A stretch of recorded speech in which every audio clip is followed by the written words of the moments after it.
Shot and killed inside of a home on Toledo's east side more than 6.5 years ago. This homicide is still unsolved, leaving a lot of his friends and family frustrated. Here's this week's Case Files. Friday, December 28, 2018. Mike Zakrzewski, who was known as Zach, was inside of a house on Genesee Street on Toledo's east side. Friends and family say around 11 that morning, someone outside opened fire on the house. The shooter took off before police arrived. Zach was shot in the neck.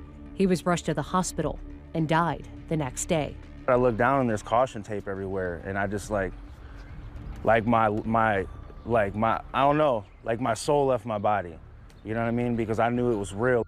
Thomas Jackson is Zach's friend. He says Zach was someone who had a hard life and spent his time investing in his rapping career. He was well known in the East Side neighborhood. In fact, a mural in his honor is painted on the side of a building on Oak Street. Zach didn't have no beef with nobody. The house where Zach was hanging out that day was plagued with problems. Friends say just days before the shooting, there were arguments and violence at that home. And Zach's friends say he wasn't the target. Wrong place, wrong time.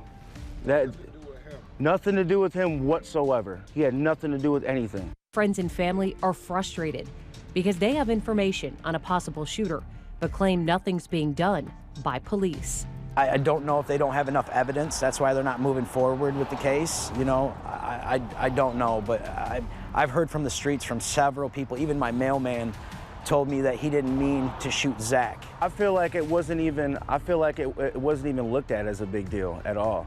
To this day, the murder remains unsolved. You said you want justice, but what is justice? Seeing somebody be held responsible and accountable for this crime, you know, because I think we deserve answers. If you have any information about the homicide of Mike Zakrzewski, you can contact Toledo Police. You could be eligible for a cash reward. And if you have an unsolved case that needs attention, I'd love to hear from you. You can email me, casefiles@1380c.com. Well, similar